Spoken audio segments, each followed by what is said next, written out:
Hi, everybody. This is Allison from Alley Cat Creations. How are you?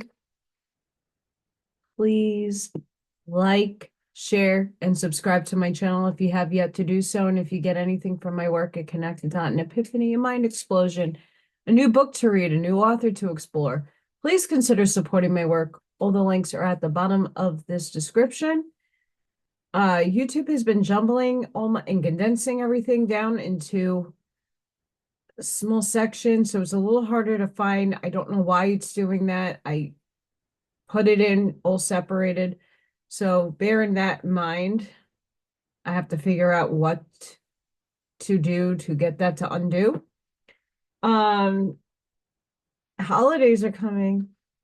Pyramids, canvases,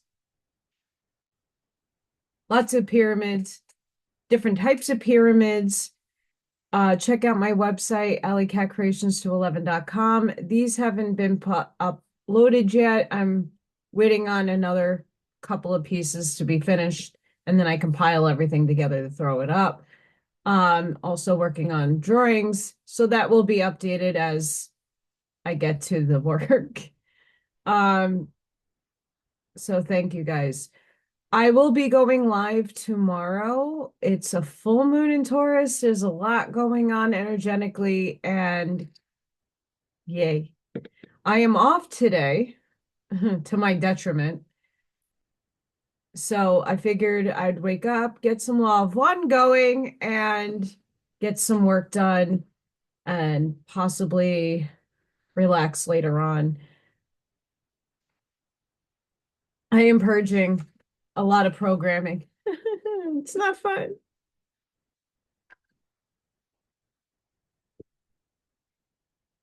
Still with the cough.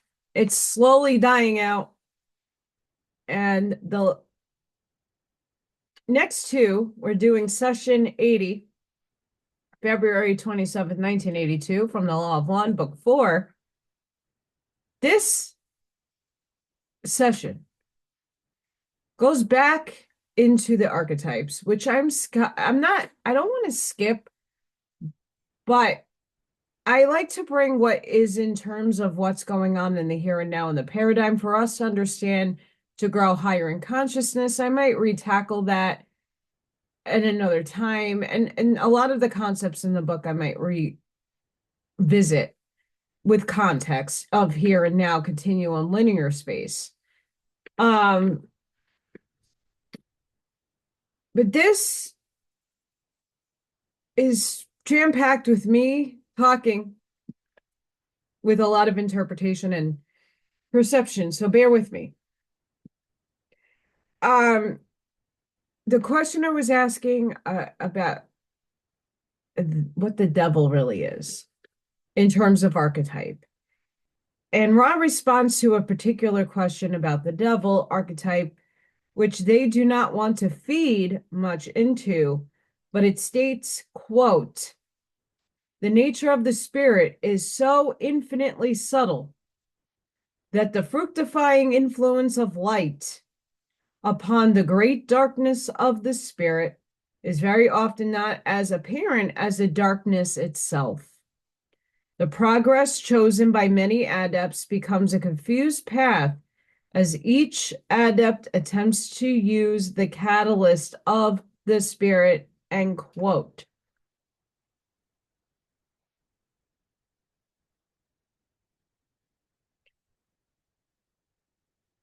I'm pausing because I want you to think about what I just read.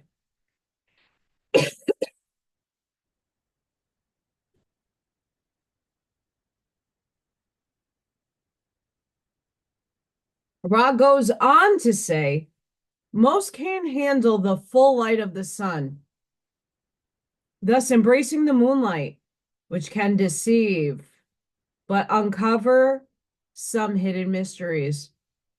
Ra goes on to say, the melody of our matrix appears to be evil or negative in nature. The so-called adept is one to have freed itself from the constraints of opinions, bonds, and thoughts of the other selves. I make note here, noting we as a collective saw this with political and pharmakias during 2020 fake media propaganda. Quote, whether this is done for service to others or service to self, it is a necessary part of the awakening of the adept. This freedom is seen by those not free as what you would call evil or black. The magic is recognized, the nature is often not. Let's dive in. There's a lot here. A lot here. So, as soon as Ra goes into a lot of people can't just look at the sun. You need sunglasses. You need something to dim it so you can see it, right? Depending on its propensity, the cloudiness, the clarity of the sky, where you are, there's distortions in our perception anyway. But a lot of people can't just stare at the sun. Then they get those sunspots, right? It's the same thing as our ascension. The analogy I make with either Pista Sophia or elevating in the building, you're only going to go as much as you can actually endure until you're ready to explode or implode or whatever it is that you have that feeling towards. When you get to a certain point, you get off because you can't handle it anymore. There's no right or wrong. You don't need to be a martyr either to cause yourself harm. But this is what Ra is trying to say, that most people can embrace more of the moonlight because it's a subtler type of light. It's the light, but it can actually be deceptive, but bring a lot of mystery. And that's the moon card as a tarot collective. It illuminates, but it also has hidden features to it that is unseen just yet because you need the illumination of the sun to give you the full picture. You're only getting a little snippet of that light.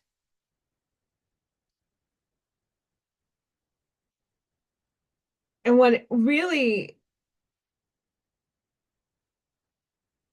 is, I'm trying to put it to words, the melody of our matrix,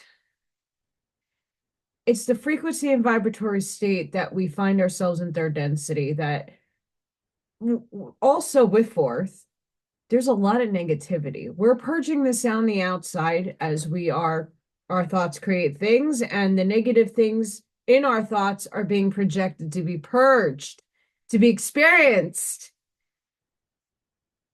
We need to experience what we don't prefer, but we also have to heal those things that we kind of tuck in our unconscious, subconscious minds that is now projecting itself out on the outside world.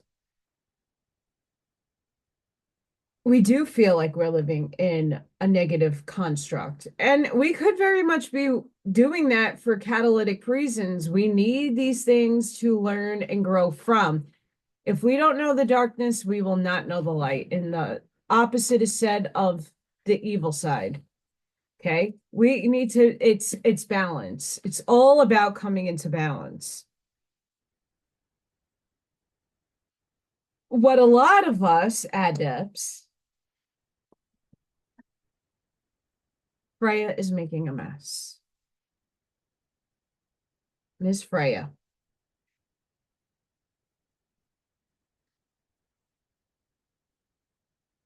We had the freedom to dischain ourselves from the other selves in terms of what we call the Great Awakening. That right there. That brought to an attention, especially with a particular number 47 incoming, saying fake news. More and more people are now aware, not necessarily awake, but aware that what they're being fed on said programs are not good. Look at my little munchkin bunchkin. Hi, everybody. This is Freya, and she was walking across my screen. Hey, baby. Hi, I'm a little munchkin, and I'm destructive. I'm a little destructive, and she has a sassy tail. Mwah. Get off my sweater. Goodbye. Sweaters and cats don't work well together, by the way. Sorry about that. Let me reset. There we go. Um,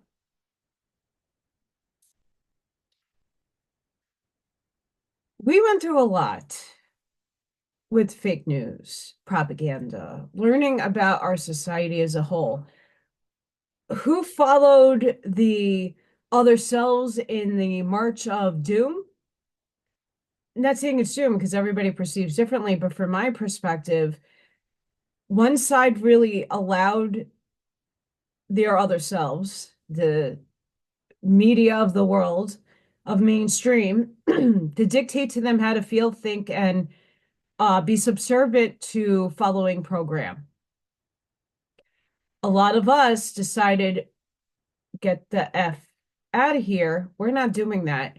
We're going to move into our own ways of fuckery and do what we do is be ourselves authentically. And something didn't feel right. We're not doing it. We're not going with the norm. We're not flocking with the sheep in a direction. We're going on our own journey. And this is really the journey of the adept. Seeing past the structure of the matrix, going against the grain. A lot of us chose that path of expansion, of thinking, of higher consciousness. And this is what he's really implying. This was a choice not everybody makes. We came as way showers to be the light, to inform those of the law of one and other constructs that align with this work. And we were going to let anybody stop us.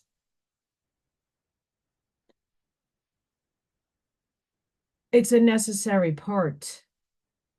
If those that didn't awaken weren't in existence, we wouldn't be aware that we are awakening.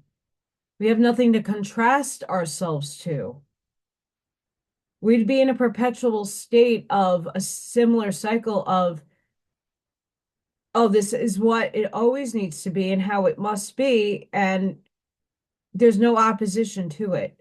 When you have opposition in duality, you then are able to see clearer your path because there's people opposing you.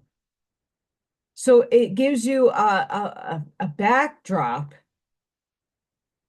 to work against.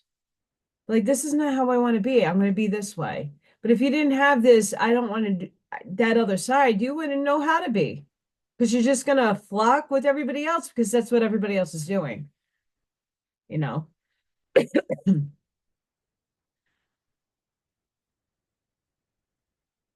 Is evil really evil?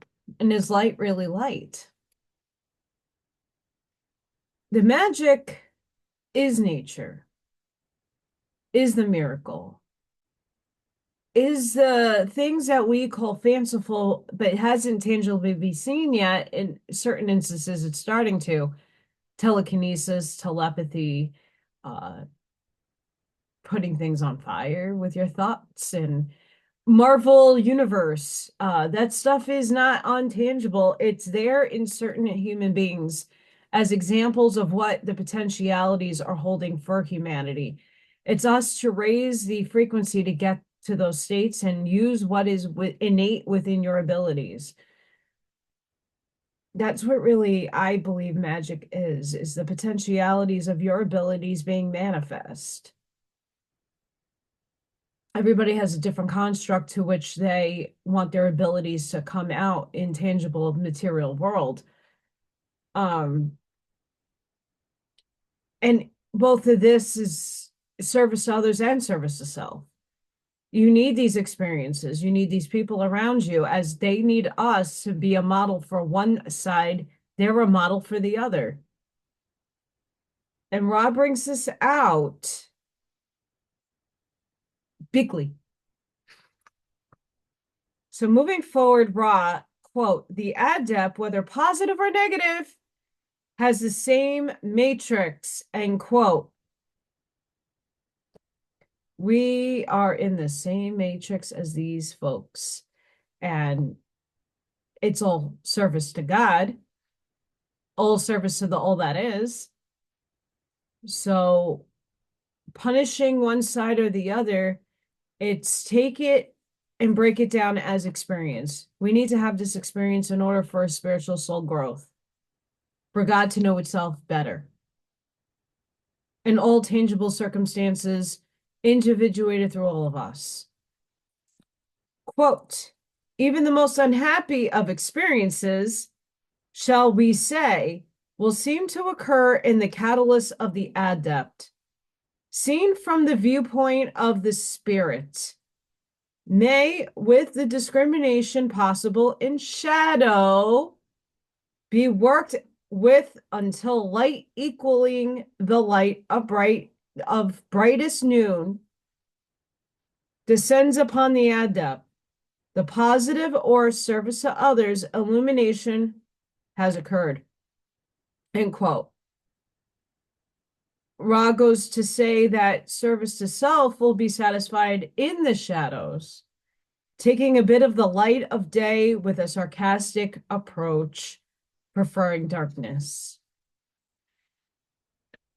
I talk about a lot of this stuff in different wording and language, but I talk about this a lot on 97% of my videos.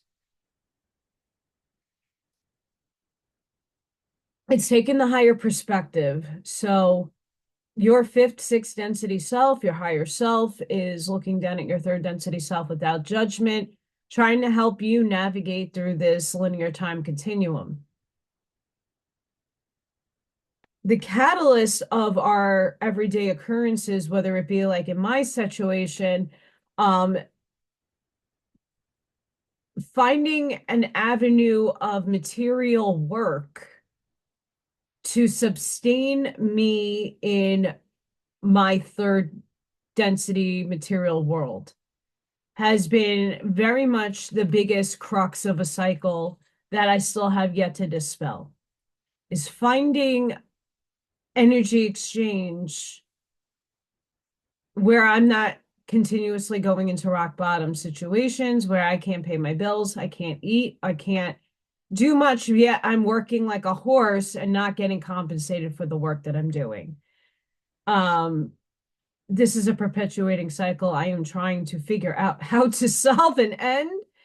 Um, looking at different avenues of different types of work. Where are my strengths? And not going to the negatives. We all have weaknesses in what we know and what we don't know, and what we prefer over what we don't prefer. But these negative things sheds light for us to heal. So for me, working on I am worthy of having abundance and prosperity through working materially in the physical world, I should be able to obtain that. I'm not a stupid person. I have preferences, I have bodily limitations. So I have to work with what is in my abilities, per se. And this is where moving around the paradigm happens. And going through the shadow self and confronting that darkness that lingers within, the worthy aspect, the ego speaking, you're not worthy. What are you talking about? You can't do that.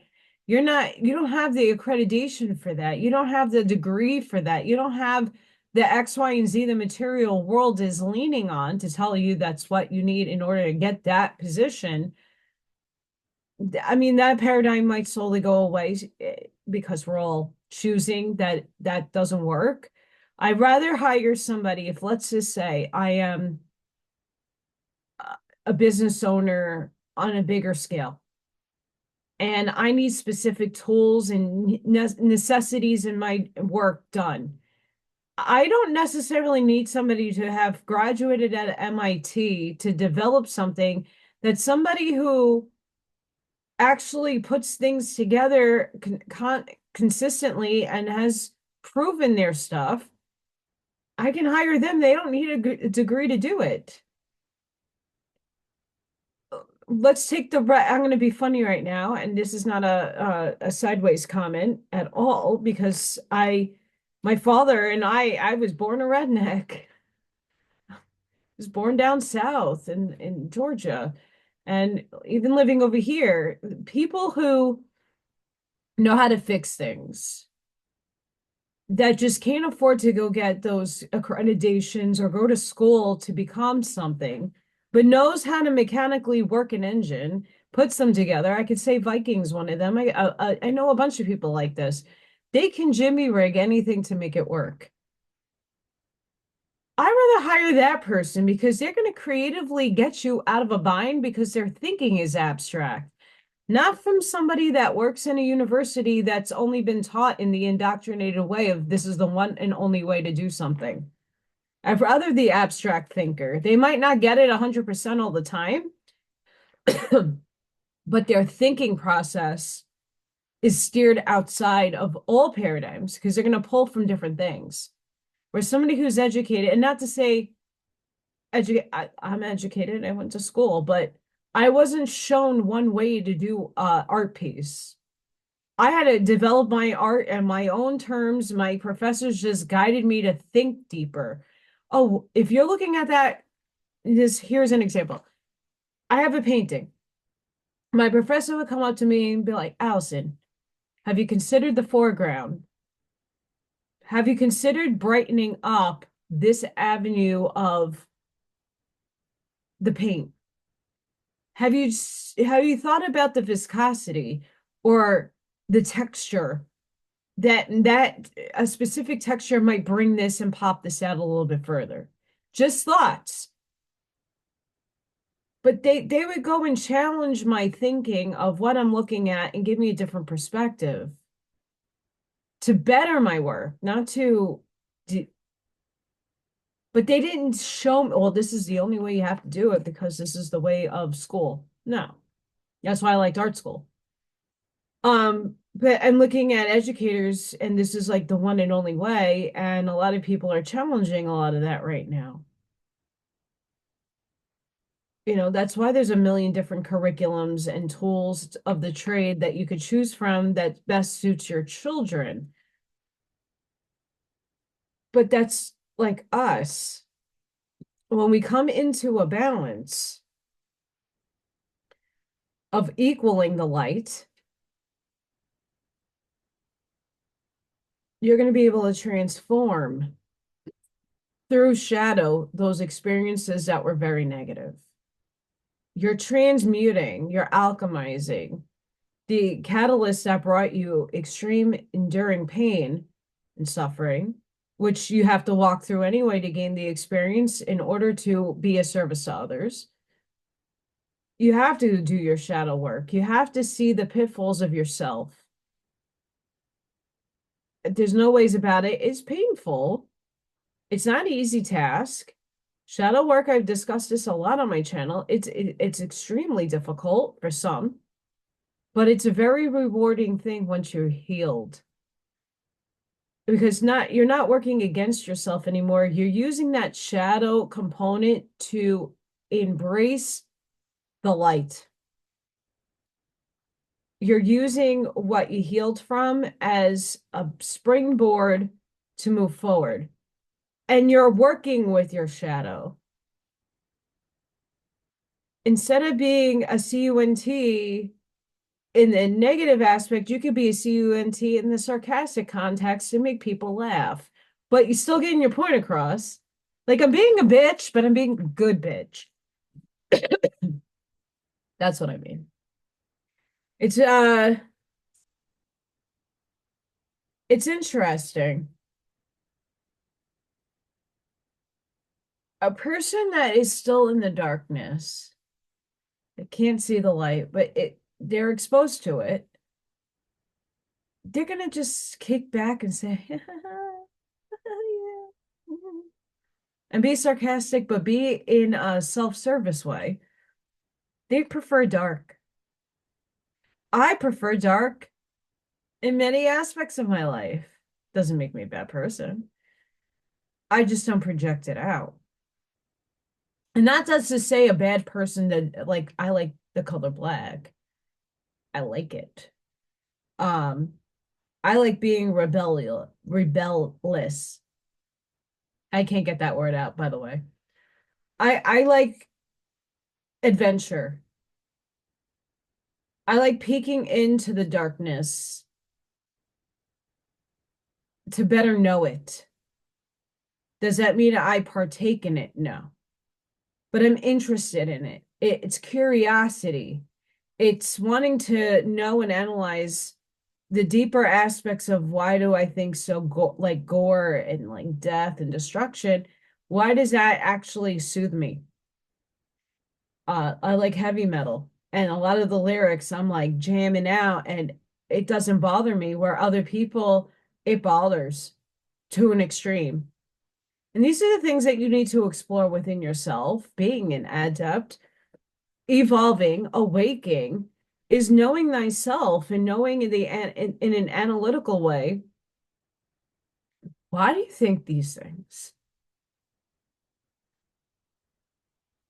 I just like heavy metal. It's one of my go-tos to get stress and frustration out because I can go into a mosh pit and beat people up and everybody's cool with it.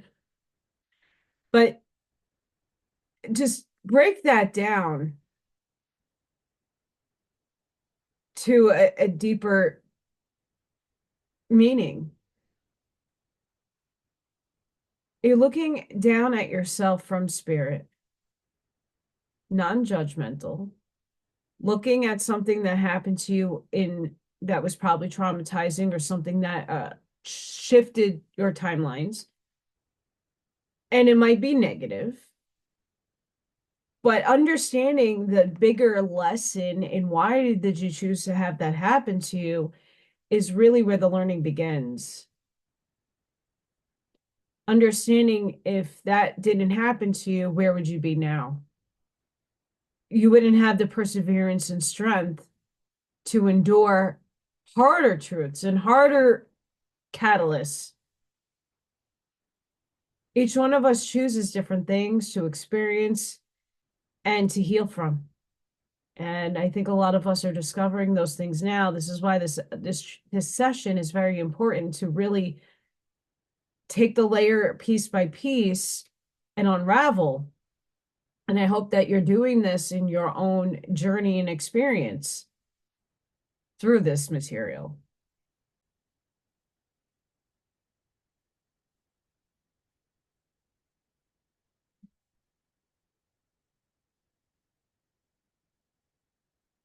This last part, the preferring darkness. What do you prefer?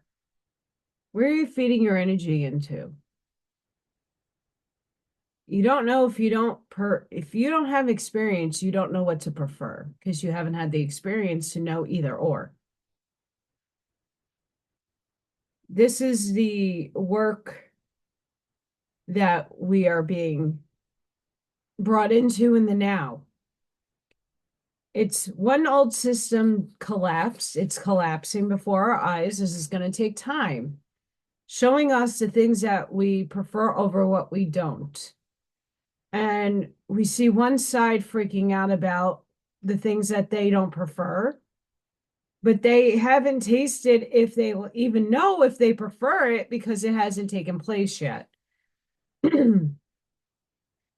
This is a process. It takes time in continuum space.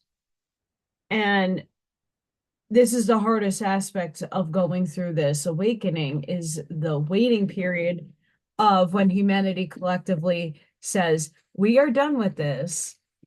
Now we got to transform it. And there's a process to that transformation. Now we got to walk through it, feel it, and see what is working, what is not working, what is preferred over what's not preferred for everybody involved. We're in this together. As Ra then later on quotes, this material world is transformed by the spirit into that which is infinite and external. End quote. All is the all that is. You can call it God, call it source, infinite intelligence, the monad, whatever you prefer to call it. It's transformed when we acknowledge that it is infinite and external, eternal, eternal. When we do the work on ourselves, our outside world changes, little increments at a time, but there's still change.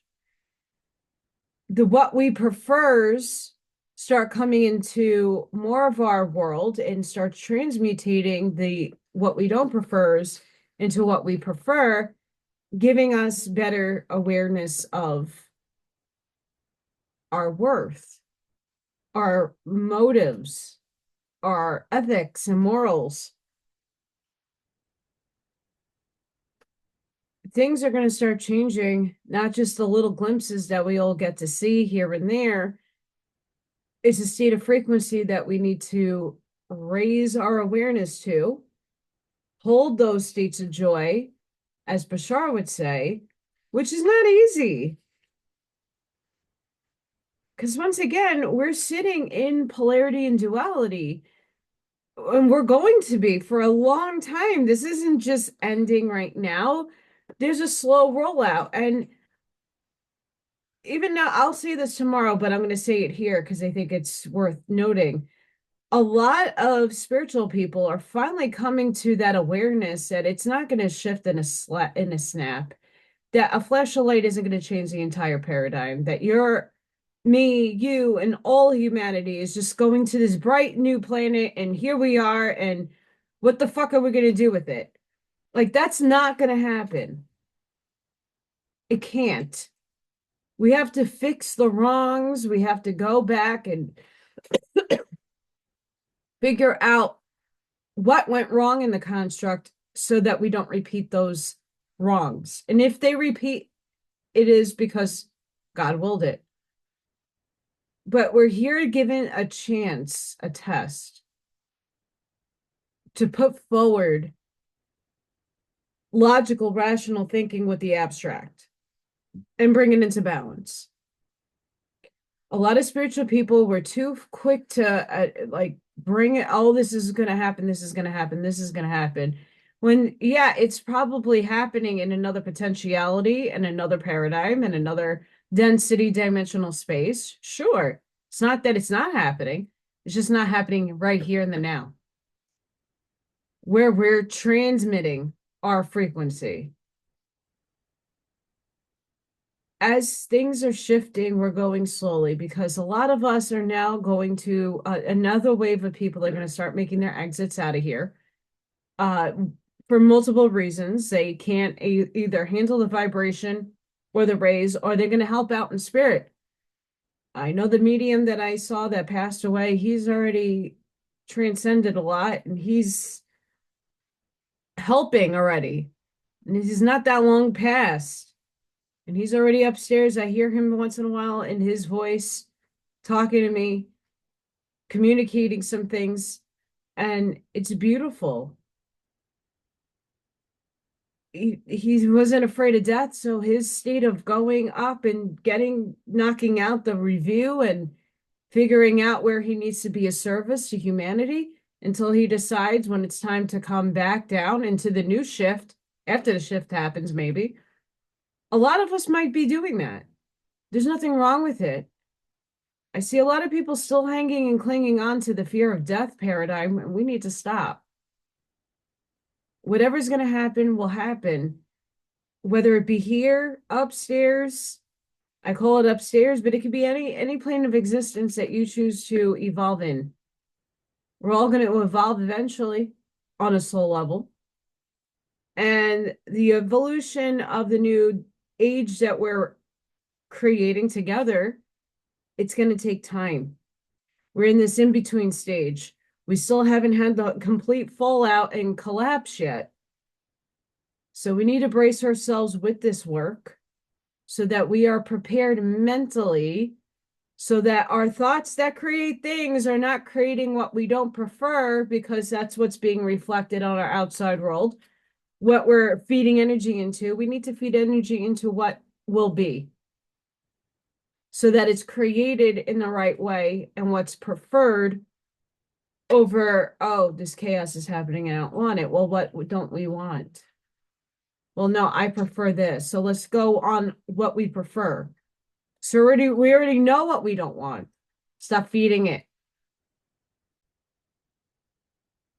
Session 81, March 22nd, 1982. The session continues the archetype through the tarot. An interesting point of view from Ra is even in his own seventh density of octave. He is complete of knowing all the he isn't complete of all knowing all the information and knowledge that even he has teachers and guides in the higher densities aiding him. He has experienced a large amount of refining catalysts in that particular octave. The message is we may be one with all that, returning to the great allness of creation shall be in completion. In less complicated terms, Ed described this, Roz confirming. Each of our higher density selves have higher selves and oversouls that are helping us and aiding us in ascension through each density. Okay, ascension doesn't mean you die, you go back to source right away. No, it's a process. And Ra is talking about the process. A questioner asked about his density and the octave, and they don't even know all structures and knowings of each of the densities. They only know their perception of it. Even in a social memory complex, it is a bunch of beings coming together to share experiences and combining it together to give the lower densities help and aid to be a service to others. In six, I would say upper sixth, seventh density, you are in the awareness that you have to refine your catalysts to meet the octave to move forward. The obtainment is getting to the one infinite creator and becoming back at one mint with all things. Even though you are all things, it's becoming complete within all things, being everything in all its structure and form of experience and consciousness, going back to source. It's a process. And even Ra, in his social memory complex, has guides and aids, angels and ascended masters and whatever else have you. Their higher selves are also being assisted and being taught. Just think about that. It's a level of succession, and we are trying to replicate that here on this planet by, if someone can't help me, someone else might be. I've been looking for a part-time job. People are sending me website stuff, which is thankful. I'm thankful, and I have a lot of gratitude towards that. But I have yet to still have someone like, hey, I heard you need a job. I might know somebody that might know somebody that can help you. Actually get in. Sometimes it's who you know and not what. I've been putting applications in for about a month and a half now about for part-time jobs and have yet to come up with a job. I mean, that's the universe saying, well, you need to switch gears somewhere, and I don't know where to switch my gears. But in the meantime, I'm living through this catalyst of what the hell do I do? And I don't know because I can't see further than I can. I'm not getting financial assistance much. People are helping me, but not in a way that it's going to sustain. And I need to figure this out so that I can move forward. But it's like Amish mindset. People put a call out there, and eventually 300 Amishmen show up to move a barn all together now. We will get there. But we're starting that understanding through doing. If I click like, that algorithm picks up and five more people might see a video and that they like it and five more people see the video. It's a chain. It's a chain of help. And each one of us is trying to do that. So I think this is very important to understand that even raw, higher, even the Arcturians, let's put that's very heavily channeled right now. Their sixth density information is much needed here for a bigger, greater understanding of our awakening. They're not the only ones helping us. There's higher ended beings coming down and being filtered through those beings to deliver messages. So let's take that into a consideration, listening. And yes, a lot of things can be distorted through that communication. It's like telephone with a pre-K class. The kids hear a word and they interpret it another way, and the word distorts. By the end, when the last person is called, that information is not what it started out to be. Raw on Octaves. This is very interesting. Quote, let us compare octaves to islands, end quote. He responds that people inhabit an island, like I lived on Staten Island, but are not alone on the planet. So I lived on an island, completely surrounded by water, but bridges were there. But let's just say the bridges weren't there. I had to find another means of finding people, getting into humanity out of my island. And the ocean is a vehicle that steers people on a boat. It has current and waves and tides and low tides to get you across to another land mass. If the ocean vehicle which a being may survive hasn't been invented, like if the ocean wasn't there, the true knowledge of other islands and lands is possible only if an entity becomes among others to say, I am from elsewhere. It's enough in a rough analogy. Ra replies. It's just like equating the densities and the dimensions as the country and the states within it. The ocean is the octave. The little island that you inhabit is your octave. It's the state of being.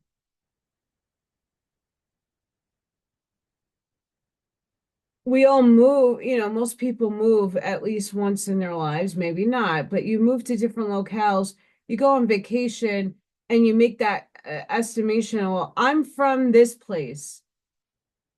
And in that place, you have a certain culture, language, evolutionary process that the place that you're visiting may not have. So it's qualities of self that inhabit this island, moving through the ocean of life,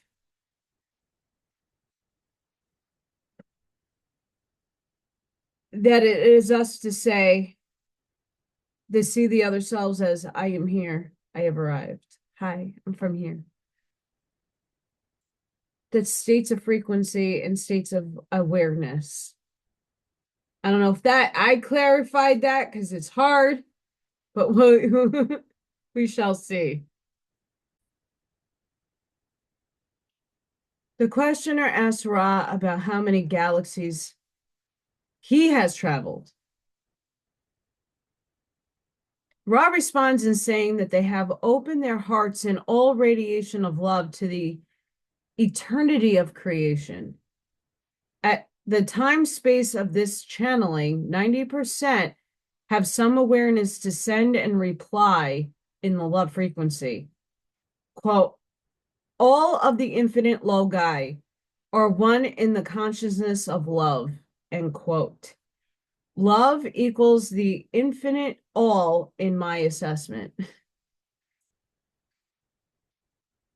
There are billions, they make the point to say that there is outside the Milky Way, other systems, other galaxies, and it's infinite amounts of stars, beings, planets, inhabitants, densities, dimensional spaces, potentialities of timelines, different timelines, shifts. It's all the multiverse is infinite, never ending. And the vast majority of them is off the frequency of love. And or in that awareness that love is source is love. And that even the other 10% per se, not that they haven't been explored, they haven't reached the full capacity of the love frequency just yet. It's being worked on, possibly, potentially. Ra says he goes where the call to service is needed, which also includes Alpha Centauri. I believe I'm from there as well. Cepheus, Zeta Reticuli. And I'm sure there's a lot more to that. But a social memory complex is, they work in all dimensional spaces and densities. Ra is working with third dimension, fourth dimension densities of existence. There's other social memory complexes that have been here that seeded the Inca Maya civilizations, the Norse, the Vedic. And those differences, Ra seeded Egypt, all expressions of the law of one, which is natural law, which the frequency of love entails. So those are, as much as we look at the alien agenda of the Zeta Reticuli, that's still of a love frequency, that's still having polarity. Most of these systems that were named, and there's a bunch of more, I'm sure, that still have duality and polarity at some extent in there. Not necessarily full on like we have here. The distortion is way lessened in the higher densities, but I think distortion still exists for experience and catalyst purposes. The questioner asks if Ra has knowledge of any of the other galaxies or the consciousness.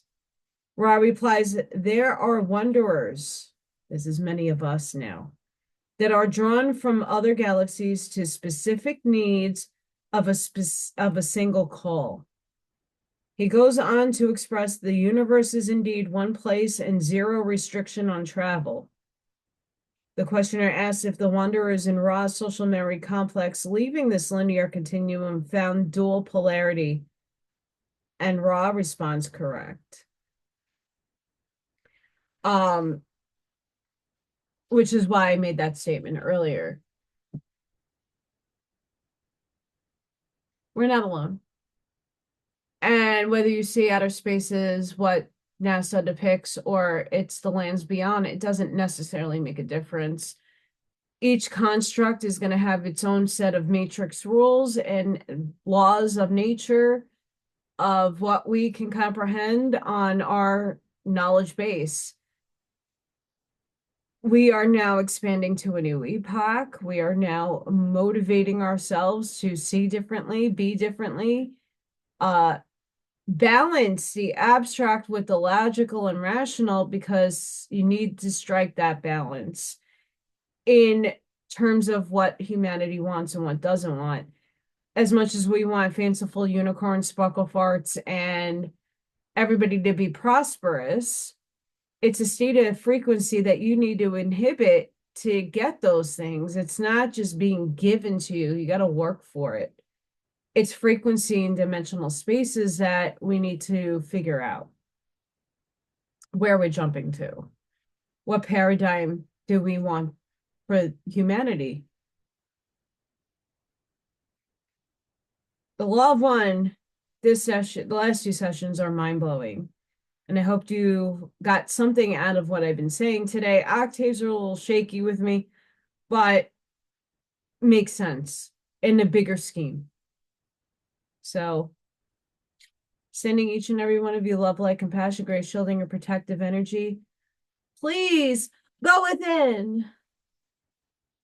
Double down, two shoulders, be the shoulders. For those who are in the needing of a shoulder to lean on, cry on, or just be there for. Be the shoulder, be the lighthouse, because we're illuminating that darkness and our light will eventually penetrate. Seed your truths maturely and respectfully. And I hope to see you guys on the next one. Please be safe, be seen. Please go within. Thank you all for your gratitude, your help, your presence, your likes, your shares. Consider supporting me in bigger ways. Go check out my artwork. The holidays are coming. They make great gifts, homemade, crafty, fun. And please be the chain for others, if not me, for other people. Seeding the consciousness awareness of expansion is the most important. And it comes from not just me, it comes from a whole plethora of people. So make sure if I don't resonate with you, someone else will. Find them and spread that light. Be the light, be the flow. Till the next one, guys. Bye for now.